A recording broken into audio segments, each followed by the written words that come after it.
Hello folks, Papa Top 912 back at you. Coming with a quick little recipe this morning. We're gonna be making some crab cakes, having some crab cakes for breakfast, and thought I'd just go ahead and put this recipe out there for you guys to try.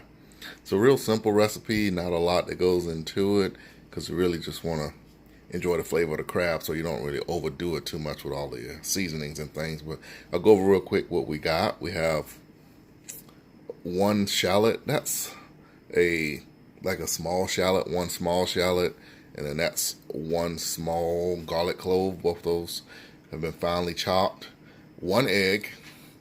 We're gonna put a little bit of spicy brown mustard, some mayonnaise. You can see some half a rack of Ritz crackers up there, and that's some lump white crab meat right there. A little bit of Worcestershire sauce, red pepper flakes, coarse ground black pepper, tarragon, a little Old Bay seasoning, and that sweet Hungarian paprika.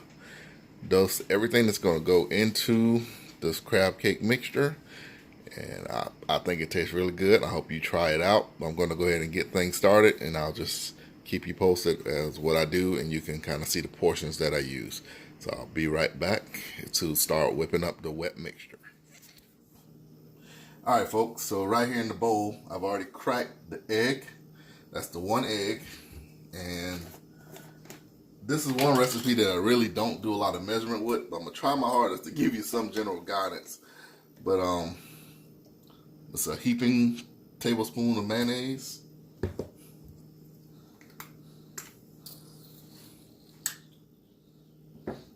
Just bought this mustard. Bear with me for a second. Had to take the top off of that one. And then as far as mustard, you don't want a lot of mustard. That's probably a teaspoon mustard.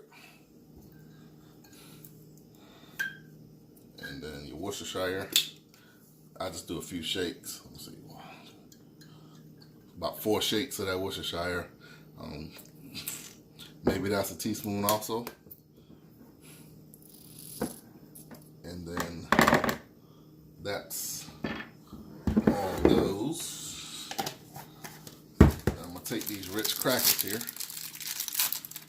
and you can use breadcrumbs, saltine crackers, any type of binding mix you want. I prefer Ritz crackers because they got that butter in them, and that butter flavor adds to the flavor of the crab cake. And I'm just gonna squeeze those up by hand.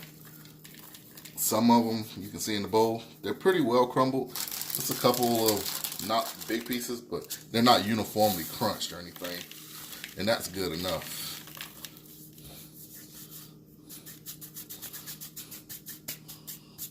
Alright. Some small. Go ahead.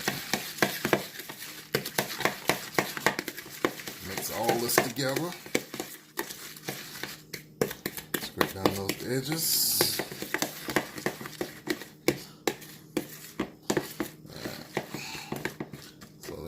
Got that little pasty mixture going on right there. Now the rest of this is really to taste, but I'm gonna tell you, red pepper flakes, you gotta watch which ones you get. This Kroger brand, this stuff is super spicy.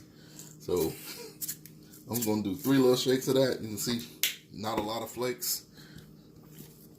It's about the same. That's about 10 shakes of the black pepper. I like that coarse ground. I like tarragon. A lot of recipes you'll see will have like parsley flakes or fresh parsley, Italian parsley, things like that. I like the tarragon because it has a sweet aromatic flavor to it. And I'm just going to do a little shake. You can see it's not a lot. Not a lot of any of these seasonings, because you don't need a lot when you're making crab cakes.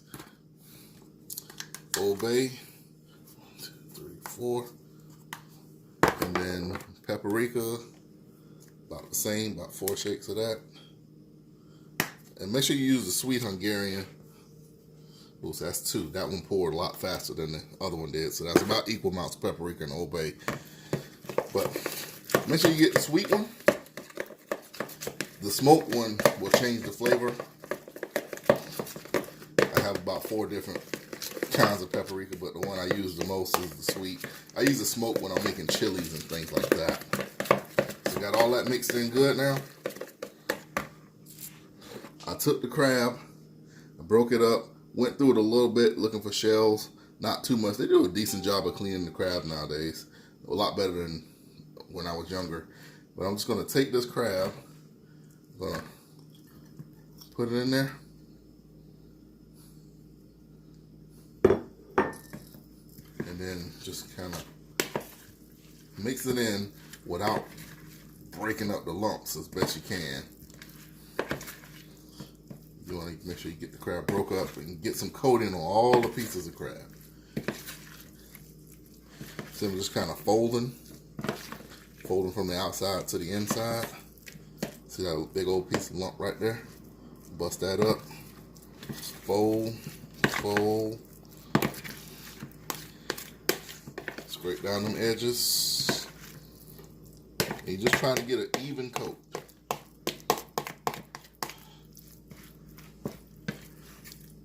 So that right there is all that's to it. There's not a lot of seasoning or spices, so you can really, oh Lord, I forgot to put the onions and the garlic in there too. My bad. Got ahead of myself for a second.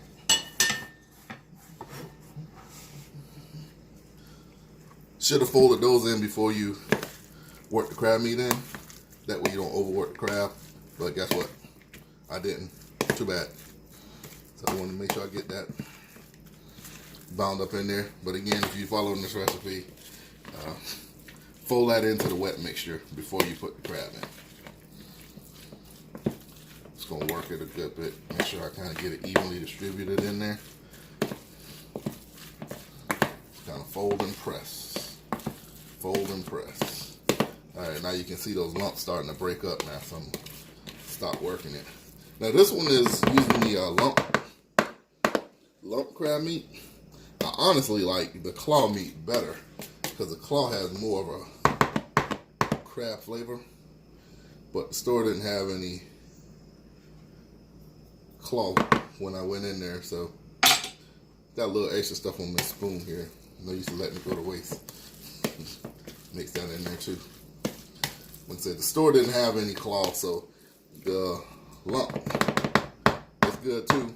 It's just a little more expensive and has actually less flavor to me, but it also makes a great crab cake. When you're making a sandwich, it stands out. So ideally you want to let this here rest in the refrigerator 30 minutes, an hour. Let those flavors mesh together, and then you can take them out and pat them in the patties. So I'm going to go ahead and let this rest in the refrigerator for about an hour. I come back, make the patties, fry them up for you, let you see what they look like completed. When we're frying them, I'm just going to use a little bit of clarified butter in the pan. Just, it's almost as if you were sauteing a piece of fish or something. You just put a very little bit of oil in there and then just enough to kind of get it to cook without sticking. So I'm going to put this in the refrigerator. I'll come back when I make the patties and I'll show you what it looks like when we cooked it. So see you guys later. All right, folks, welcome back. This crab mixture has been in the refrigerator for just over an hour. So I just want to let you kind of see what it looks like. See, it's not dry, but it's not overly wet. It's just tacky. It's kind of sticking to my hand, but not really. So I'm just going to pat these out into some patties, and then we're going to fry them up. Now, this size right here is the size that I would pat them out if we're just eating these for dinner.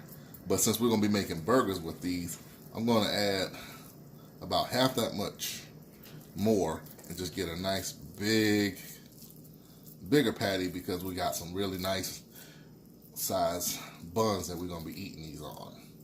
So just pat them into a circle. You don't want to squeeze it too much and work it, but that's a good size right there. Let's put that on the plate. So you should get about four and a half of these larger size patties out of that one can.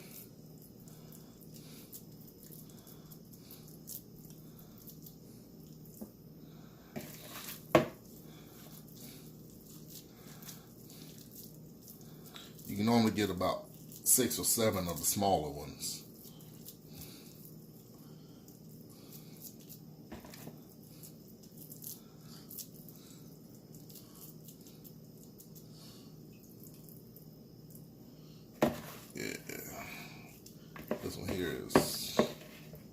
slightly smaller than the other ones, but not too much. This is about the regular size one here, but that'll be the midget. That'll be the one we just eat, the taste tester. So there you go right there. You got 4 nice sized patties, and scrape that bowl out. Get that last bit of crab and slap it on that last patty. Crab is expensive. You don't need to be washing it down the drain. So those are the 4 patties. Now I'm gonna get the pan ready. Like I said, just a little bit of clarified butter. I'm gonna fry those up, and then we're gonna eat them on some onion rolls with a little lettuce, tomato, and some aioli sauce. Be right back and get my hands washed up and get the stove going. All right, folks. I just want to show you how much oil I use to cook these crabs cakes. And so right there, that was just a little bit of oil that I put on there. And I only cook these one at a time. That pan is big, but I only cook them one at a time so they can get perfect heat right at the center of the pot. Takes a little longer, but that way I get even heating and cooking on both sides. So I'll take a few pictures as it cooks, and then you can see what the finished product is. All right, guys, so here we go. So I got it cooking. I got this on a low temp, and it's been cooking on this side about 3 minutes.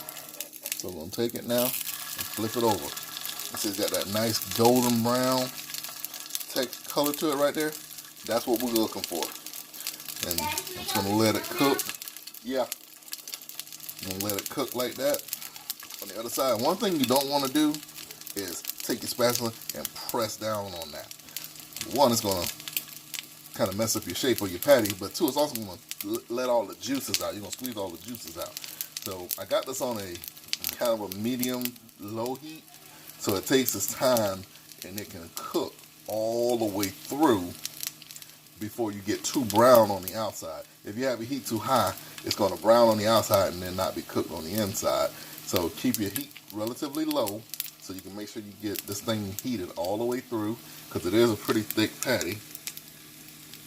So you want it to cook evenly all the way. And if I have to, if I don't think it's done, I'll flip it over and let it cook on the other side again, and then maybe flip it twice if I don't think it's done all the way. But I'm going to keep it on a low heat and just that little bit of grease, and just let it caramelize on the outside while it heats up in the middle, and make sure that egg that we got in there gets cooked, since we did put raw egg in it. Alright, folks, here's the final product. Get to see those crab cakes right there. They turned out perfect, colored on both sides. I made up a little bit of aioli. That's just some mayonnaise, spicy brown mustard, a little seasoned salt and garlic. We got our toasted onion rolls here, a couple slices of cheese, some fresh sliced tomatoes and lettuce.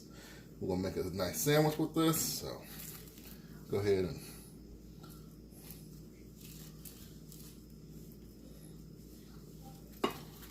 spread that aioli on these sandwiches.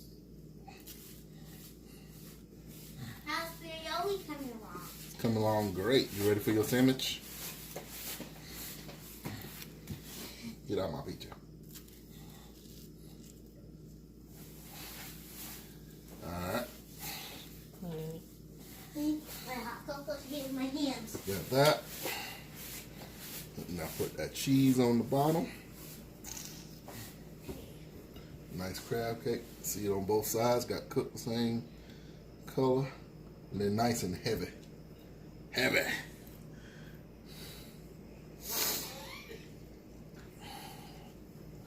Fresh sliced tomatoes.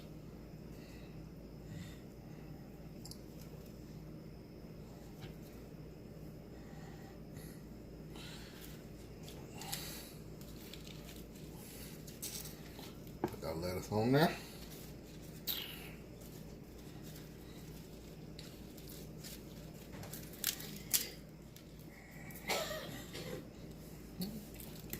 Whoops.